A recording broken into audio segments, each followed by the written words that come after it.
What's your flavor? Tell me what's your flavor? What's your flavor? Tell me what's your flavor? Now that's a good cup of coffee. I bet you never wondered where coffee came from, huh? I bet you've never thought anything more about your cup of joe than how awake you're going to be afterwards. In fact, I bet you never even really thought about it at all. Well, I can tell you. The legend of the discovery of coffee is based on the Arabian Felix/Ethiopian tale. Kaldi the goat herder couldn't find his animals, but lo and behold, he found them bouncing off in a field of shrubs, chewing on what seemed to be red coffee cherries.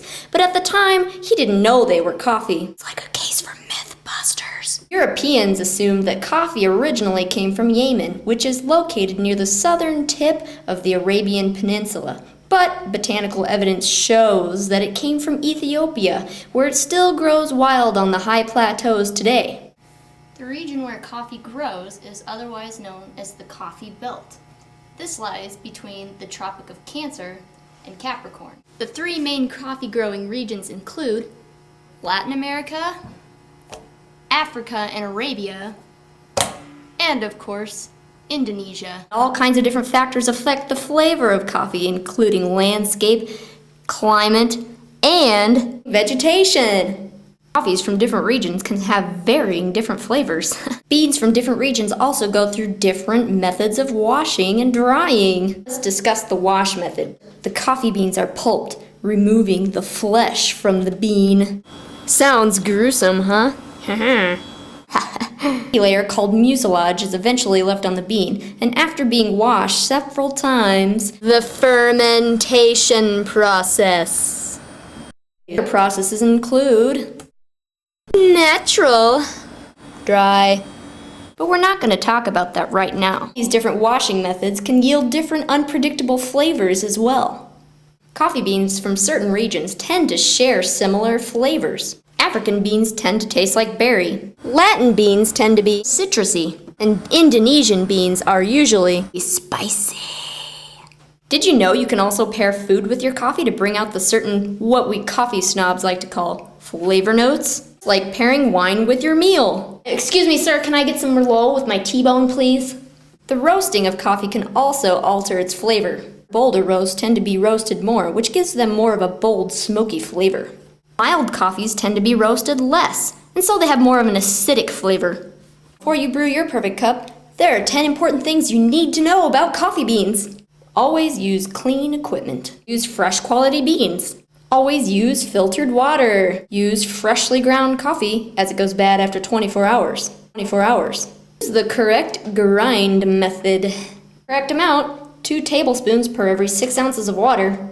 Pour your coffee into an already heated up mug with hot water. Stir your coffee for consistency. Never, ever leave it on the burner or reheat it. Oh yeah, don't freeze your beans. Savor each and every last drop. After you've picked your beans, common being Arabica, take care of them.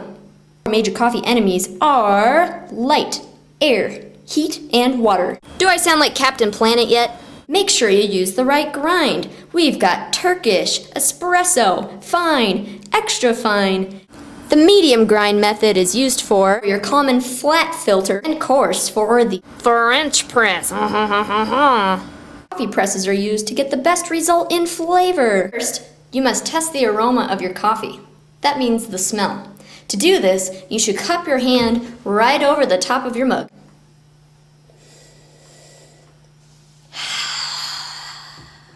The smell is going to directly relate to the taste. How would you describe the smell? Chocolatey, floral, herbal.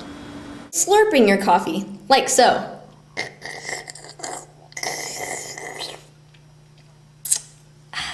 Once you taste the coffee, you should know where your coffee lies on your tongue. That you can note the body, known as the weight of the coffee.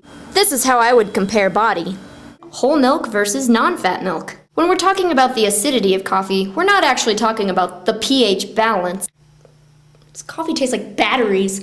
But rather, the palate cleansing attributes. Coffee's acidity is high it'll be more tangy and bright on your tongue. Otherwise, low acidity lingers longer on your tongue. Pairing a spicy Indonesian coffee with a cinnamon roll. Try an African coffee with maybe a lemon bar. Latin American coffee go great with a blueberry scone. By writing down a description of the flavors that you tasted in your mouth. Tasting the flavor of coffee is the most important part, right?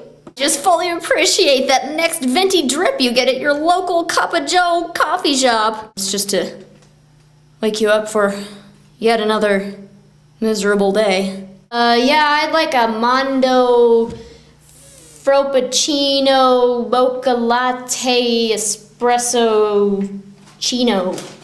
Now that you know a little more about where your coffee comes from, how to find it, grind it, brew it, and taste it, do try this at home.